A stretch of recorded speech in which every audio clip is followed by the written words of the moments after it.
Hello guys. So I am back with a new video. और इस बार जो हम वीडियो बना रहे हैं, जो हम चैप्टर पढ़ेंगे, वो है क्लास 9th का चैप्टर, जिसका नाम है cell the basic unit of life. जैसा कि चैप्टर का नाम सजेस्ट कर रहा है कि हम सेल और वो बेसिक यूनिट ऑफ लाइफ हमारी कैसे है उसके बारे में पढ़ेंगे। सबसे पहले हम ये समझते हैं कि सेल होता क्या है। जैसे कि एक टीवी के रिमोट, एक एसी के रिमोट या किसी भी इलेक्ट्रॉनिक आइटम को चलाने के लिए हमें सेल की ज़रूरत होती है। तो सेल उस रिमोट को एनर्जी प्रोवाइड करता है ताकि वो रिमोट अपने फंक्शंस को प्रॉपरली कर सके। अगर हम उसके अंदर सेल नहीं डालेंगे तो प्रॉपरली वो रिमोट अपने फंक्शंस नहीं कर पाएगा, क्योंकि उसको एनर्जी नहीं मिलेगी काम करने के लिए। ऐसे ही हमारी बॉडी में भी बहुत सारे सेल्स होते हैं जो कि डिफरेंट डिफरेंट ऑर्गन में होते हैं, और वो डिफरेंट ऑर्गन को फंक्शन करने में हेल्प करते हैं। अगर सेल्स नहीं होंगे तो हमारे ऑर्गन्स भी अच्छे से फंक्शन नहीं कर पाएंगे। और उसके साथ ही जैसे घर बनाने के लिए हम पहले एक ईंट लगाते हैं, फिर दूसरी ईंट लगाते हैं, फिर तीसरी, ऐसे हम रूम बनाते हैं। एक रूम बनता है, दो रूम बनते हैं, फिर ड्राइंग रूम बनता है, किचन बनता है, बाथरूम बनता है, और एक फ्लोर बनती है, दो फ्लोर बनते हैं। ऐसे करके पूरा घर तैयार हो जाता है। तो स्टार्टिंग हमने एक ब्रिक से की थी, एक ईंट से की थी, और हमने पूरा स्ट्रक्चर खड़ा कर दिया, पूरी बिल्डिंग खड़ी कर दी। ऐसे ही सेल हमारी बॉडी के साथ करते हैं। स्टार्टिंग में सिंगल सेल होता है, फिर दो सेल, तीन सेल, ऐसे करते करते वो सेल हमारी पूरी पूरी बॉडी को क्रिएट कर देता है, डिवाइड हो के। और सेल इंडिपेंडेंटली एग्जिस्ट करता है। उसको एग्जिस्ट करने के लिए कोई और चीज़ नहीं चाहिए। इंडिपेंडेंटली वो एग्जिस्ट करता है और इंडिपेंडेंटली अपने सारे फंक्शंस वो परफॉर्म करता है। इसीलिए उसको smallest structural and functional unit भी कहते हैं, क्योंकि वो अकेला ही सारे फंक्शंस कर लेता है और अकेला ही वो पूरी बॉडी का स्ट्रक्चर भी मेंटेन करके रखता है। स्टडी ऑफ सेल, सेल के स्ट्रक्चर की स्टडी को साइटोलॉजी बोलते हैं, और जिसको आज कल के टाइम में हमने सेल बायोलॉजी वर्ड से रिप्लेस कर दिया है। तो आज हम सेल की स्टडी को सेल बायोलॉजी बोलते हैं, बट कुछ साल पहले हम इसको साइटोलॉजी बोलते थे। अभी भी साइटोलॉजी बोल सकते हैं, कोई इसमें डिफरेंट चीज़ नहीं है। उसके बाद करेक्टरिस्टिक्स क्या होंगे सेल के। पहला करेक्टरिस्टिक्स तो यही है कि वो बिल्डिंग ब्लॉक्स होते हैं। जैसे कि मैंने आपको बताया कि स्टार्टिंग सेल से ही होती है, सिंगल सेल से होती है, डबल सेल, फिर ऐसे मल्टीप्लाई होते जाते हैं। तो ये लाइफ के बिल्डिंग ब्लॉक्स होते हैं, चाहे वो प्लांट्स हो चाहे वो एनिमल्स हो। हर ऑर्गेनिज्म अपनी जो लाइफ है वो एक सिंगल सेल से स्टार्ट करता है और फिर सेल डिवाइड होते जाते हैं। हमने भी अपनी लाइफ सिंगल सेल से स्टार्ट की थी। जैसे ही मेल और फीमेल गैमेट मिलते हैं तो वो एक सिंगल सेल बनाते हैं जिसको बोलते हैं जाइगोट, और वो जाइगोट आगे डिवाइड होता रहता है, सेल्स डिवाइड होती हैं, फिर एम्ब्रियो बनता है, और उसके बाद ऑर्गेनिज्म बनता है। और जितनी भी पुरानी सेल्स होती हैं वो नई सेल से रिप्लेस होती रहती हैं। इसका सबसे बेसिक एग्जांपल है कि कभी कभी स्किन हमारी उतरती है और उसके बाद उसके ऊपर नई स्किन आ जाती है। तो वो जो डेड स्किन होती है वो अपने आप उतरती रहती है और उसकी जगह नई स्किन आती रहती है। ठीक है। और अभी मैंने आपको एक और एग्जांपल दिया था कि पहले सिंगल ब्रिक से स्टार्ट होता है, फिर हम एक रूम बनाते हैं, फिर दो रूम, किचन, फ्लोर्स बनते हैं।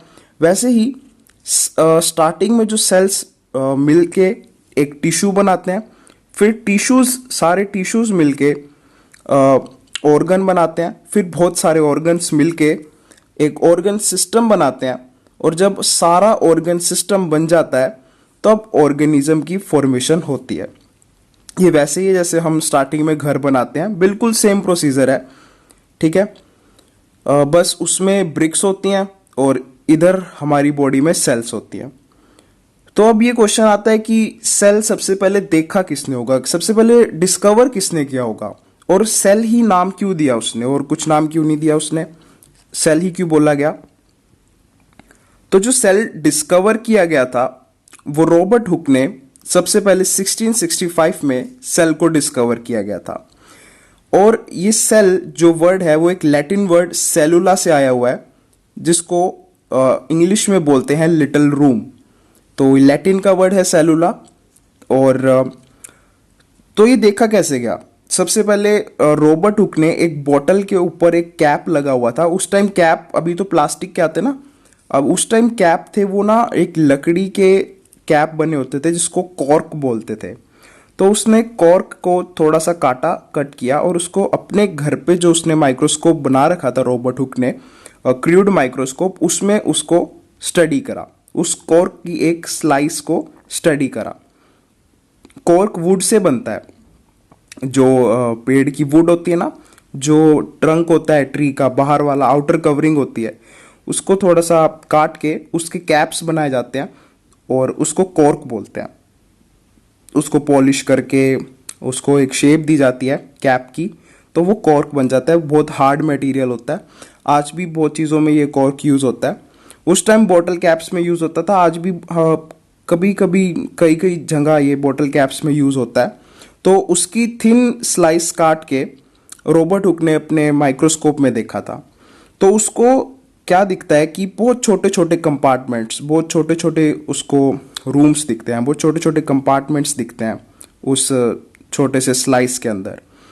और उन्होंने इन कंपार्टमेंट्स को सेल बोल दिया। रॉबर्ट हुक ने उन कंपार्टमेंट्स का नाम सेल रख दिया। अब उन्होंने सेल ही क्यों रखा, इसके पीछे भी एक स्टोरी है। क्योंकि जब भी जेल में किसी क्रिमिनल को रखा जाता है तो उनको ना बहुत छोटे छोटे रूम्स में रखा जाता है। बहुत बहुत छोटे रूम्स होते हैं, वहाँ पर सिर्फ एक ही पर्सन रह सकता है। चलने फिरने की भी इतनी जगह नहीं होती उन रूम्स में, वो रूम्स बहुत छोटे होते हैं। तो क्रिमिनल्स को उन रूम्स में रखा जाता है और उन जेल के रूम्स को सेल्स बोलते हैं।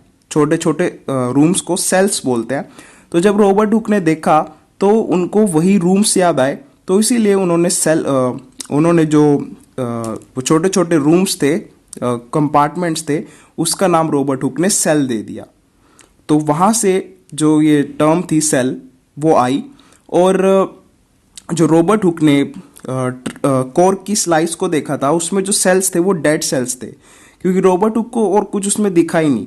ना उसको न्यूक्लियस दिखा, ना उसको प्रोटोप्लाज्म दिखा, कुछ भी नहीं दिखा, सिर्फ छोटे कंपार्टमेंट्स ही उसको दिखे। तो अब लिविंग सेल्स जिसके अंदर सब कुछ चीज़ें थी, न्यूक्लियस था, मतलब सभी चीज़ें थी, वो किसने देखी? तो एंटोन वैन ल्यूहोक थे, उन्होंने सबसे पहले लिविंग सेल्स देखी, जैसे red blood cells, human sperm cells, bacteria, और पॉन्ड वाटर में भी कई ऑर्गेनिज्म उन्होंने स्टडी करे। और उसके बाद अलग अलग साइंटिस्ट ने सेल्स में अलग अलग चीज़ों को डिस्कवर करा। रॉबर्ट ब्राउन थे, उन्होंने बताया कि सेल में न्यूक्लियस भी होता है जो सेंटर पार्ट होता है। और उसके बाद J.E. परकिंजी और वॉन मोहल ने ये बताया कि सेल के पास एक लिविंग कंपोनेंट भी होता है, एक लिविंग चीज़ भी होती है जिसको प्रोटोप्लाज्म बोलते हैं। ये हम इस चैप्टर में आगे फर्दर स्टडी करेंगे, डिस्कस करेंगे। अब ये जितने भी कंपोनेंट्स थे सेल के, ये हम देख कैसे पाए, कितने अच्छे से हम इन चीज़ों को देख पाए और आज स्टडी भी करते हैं, ये सभी पॉसिबल हुआ with the invention of microscope.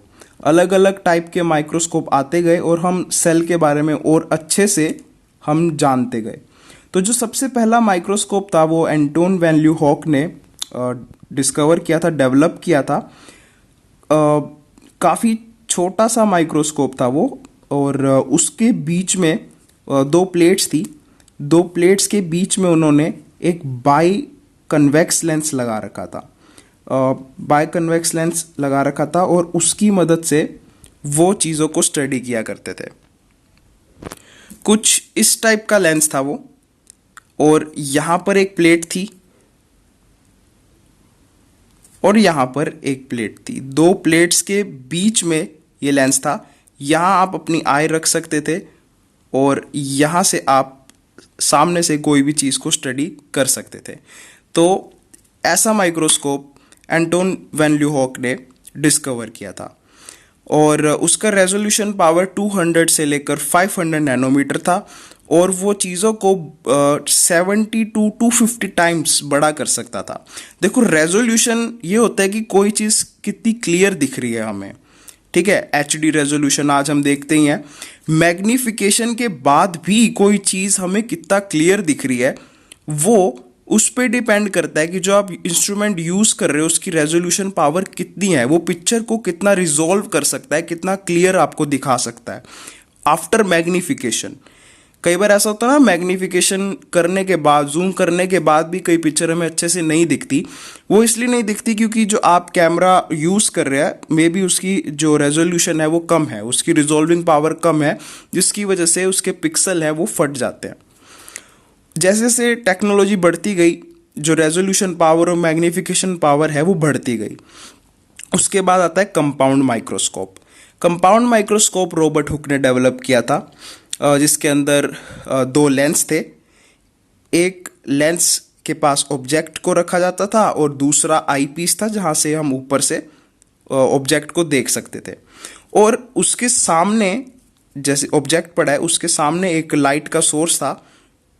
Light जैसे ही उस ऑब्जेक्ट पे पड़ती थी, उस ऑब्जेक्ट पे पड़ने के बाद लाइट लेंस से रिफ्लेक्ट होकर ऊपर वाले लेंस तक पहुंचती थी, जहां से हम माइक्रोस्कोप में अच्छे से ऑब्जेक्ट्स को स्टडी कर सकते थे। वहाँ पर भी कन्वेक्स लेंस का यूज़ किया गया क्योंकि कन्वेक्स लेंस लाइट को एक जगह पर फोकस करवाता है, इसीलिए। इसमें रिजोल्यूशन पावर 0.25 माइक्रोमीटर थी और मैग्नीफिकेशन पावर 14 टू 42 टाइम्स थी, इसलिए रॉबर्ट हुक को इतने अच्छे से सेल नहीं दिखे।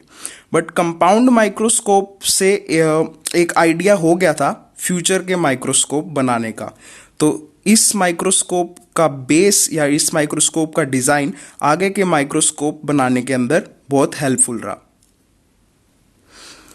तो उसके बाद हम आते हैं ऑप्टिकल माइक्रोस्कोप्स पे, जो कि रॉबर्ट हुक के माइक्रोस्कोप से काफ़ी इंस्पायर्ड थे। और इनके अंदर दो पार्ट्स होते थे, एक ऑब्जेक्टिव पार्ट और एक ऑप्टिकल पार्ट। ऑब्जेक्टिव पार्ट वहाँ वो पार्ट होता था जहाँ पर हम ऑब्जेक्ट को रखते थे। ऑप्टिकल पार्ट या आई पीस भी बोल सकते हैं इसको, जहाँ से हम ऑब्जेक्ट को देख सकते हैं।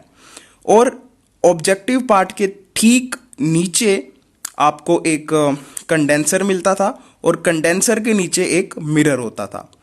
अब मिरर इसीलिए क्योंकि सामने आपकी जो भी लाइट आ रही है, मिरर पे वो लाइट पड़ती थी और लाइट पड़ने के बाद मिरर उस लाइट को कंडेंसर तक पहुंचाता था। कंडेंसर सारी लाइट को कंडेंस करके इकट्ठा करके जो आपने ऑब्जेक्ट ऊपर रख रखा है उस तक पहुंचाता था। जैसे ही कंडेंसर ऑब्जेक्ट तक लाइट पहुंचाता है तो जो ऑब्जेक्ट के अंदर के चीज़ें होती हैं, अंदर का मटेरियल होता है, वो आप अच्छे से ऑप्टिकल पार्ट से देख सकते हैं। इसीलिए ये इन माइक्रोस्कोप्स के लिए एक्सटर्नल लाइट काफ़ी ज़रूरी थी। और एक यहाँ पर रिजॉल्विंग नॉइस पीस भी आपको दिया जाता है इन ऑप्टिकल माइक्रोस्कोप में, क्योंकि जैसे ही आप किसी भी चीज़ को देखते हो, आप यहाँ पर रिजॉल्विंग पावर को एडजस्ट करके उसको थोड़ा और साफ देख सकते हो। तो इन माइक्रोस्कोप में रिजॉल्विंग पावर थोड़ी सी बढ़ी हुई है, 0.25 टू 0.30 माइक्रोमीटर, और मैग्नीफिकेशन इन माइक्रोस्कोप्स की पहले के माइक्रोस्कोप से थोड़ी ज़्यादा है। आज जो हम लैब्स में माइक्रोस्कोप यूज़ करते हैं छोटी मोटी स्लाइड्स या कुछ भी देखने के लिए, तो हम इन माइक्रोस्कोप्स का यूज़ करते हैं। और इनके बाद आते हैं स्पेशल टाइप के माइक्रोस्कोप्स जिनको बोलते हैं इलेक्ट्रॉनिक माइक्रोस्कोप। और आज के मॉडर्न टाइम्स के अंदर ये सबसे अच्छे माइक्रोस्कोप माने जाते हैं, जिनके अंदर हम सारे वायरसेस, बैक्टीरियाज, जिनको हम नेकेड आई से और ऑप्टिकल माइक्रोस्कोप से नहीं देख पाते, उनको हम इन माइक्रोस्कोप से देख सकते हैं। ये डेवलप किया था अर्नेस्ट और मैक्स केनॉल ने। और इनकी मैग्नीफिकेशन और रेजोल्यूशन पावर बहुत ही ज़बरदस्त और बहुत ही अच्छी है। इनके अंदर एक टंगस्टन का फिलामेंट यूज़ किया जाता है थ्रू आउट देयर स्ट्रक्चर, और वो इसलिए किया जाता है क्योंकि टंगस्टन इलेक्ट्रॉन्स को प्रोड्यूस करता है, एक बीम ऑफ इलेक्ट्रॉन प्रोड्यूस करता है, और साथ में ही बहुत स्ट्रॉन्ग इलेक्ट्रोमैग्नेट्स भी इन इलेक्ट्रॉनिक माइक्रोस्कोप में होते हैं। जैसे ही लाइट को प्लग आप लगाते हो, स्विच ऑन करते हो, तो करंट पास होता है। करंट की वजह से इलेक्ट्रोमैग्नेट एक्टिवेट हो जाते हैं और वो टंगस्टन फिलामेंट में से इलेक्ट्रॉन्स को प्रोड्यूस करवाते हैं।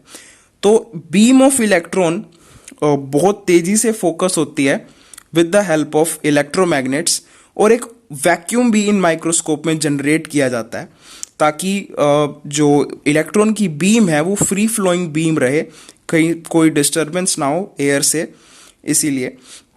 और वो बीम एक फ्लोरोसेंट स्क्रीन पर पड़ती है। फ्लोरोसेंट जैसे ही उस स्क्रीन पर इलेक्ट्रॉन की बीम पड़ती है वो एकदम से स्क्रीन चमक जाती है, क्योंकि उसी स्क्रीन पर हमने अपना ऑब्जेक्ट रख रखा होता है जिसको हम स्टडी कर रहे हैं, और उस स्क्रीन पर उस ऑब्जेक्ट की एक इमेज बन जाती है। ठीक है, जैसे ही इलेक्ट्रॉन जो हमने ऑब्जेक्ट रख रखा है उसके ऊपर पड़ते हैं तो उसकी इमेज फ्लोरोसेंट स्क्रीन पर हम क्लियर देख सकते हैं।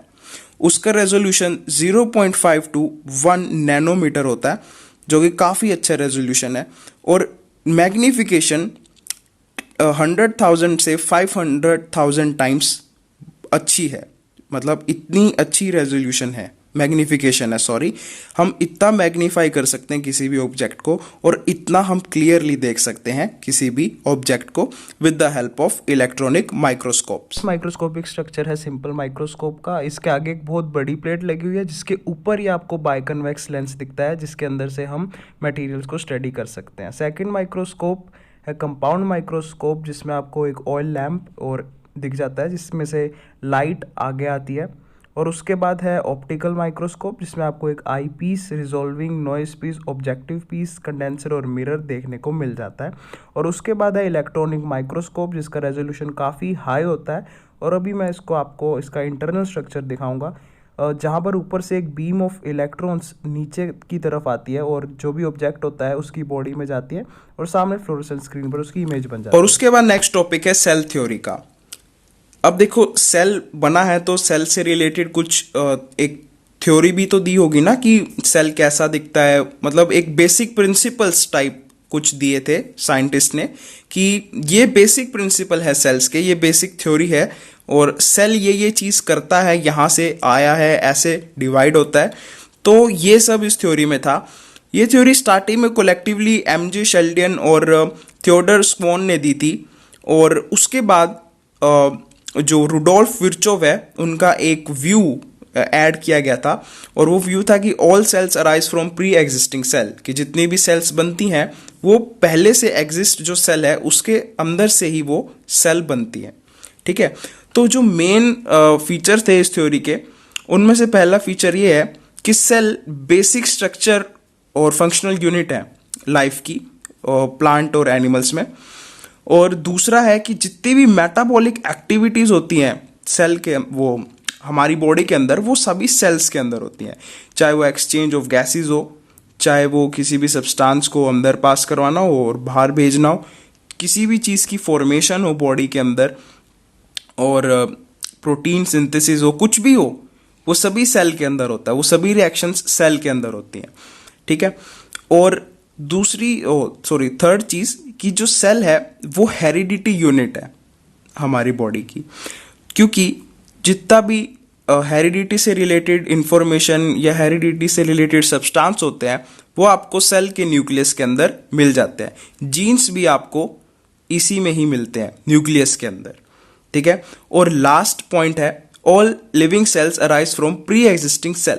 जितनी भी सेल्स अभी हैं लिविंग सेल्स है वो किसी ना किसी प्री एग्जिस्टिंग सेल से आई हुई हैं। मतलब पहले एक सेल थी, उन्हीं के अंदर से दूसरी सेल निकली है, और ये बात कहीं ना कहीं सही भी है।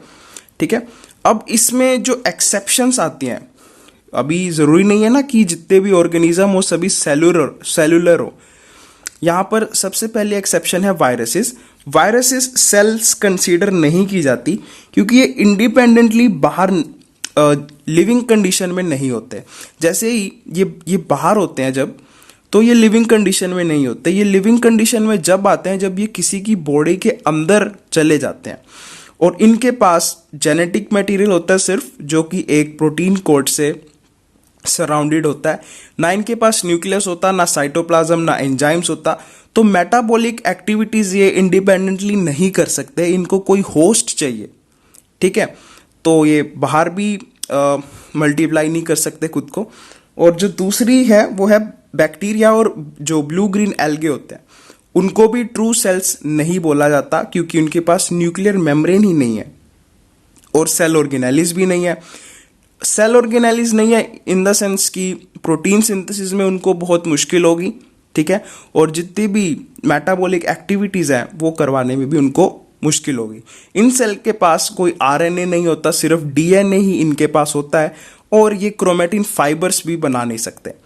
और जो भी ब्रेड मोल्ड या जो भी मोल्ड फंजाई होते हैं वो ए सेलुलर होते हैं, उनकी बॉडी में सेल ही नहीं होती, उनकी जो बॉडी होती है वो ए सेलुलर होती है और उनकी बॉडी में मतलब स्कैटर्ड फॉर्म में बहुत सारे न्यूक्लियाई होते हैं, ठीक है। So that's it for today.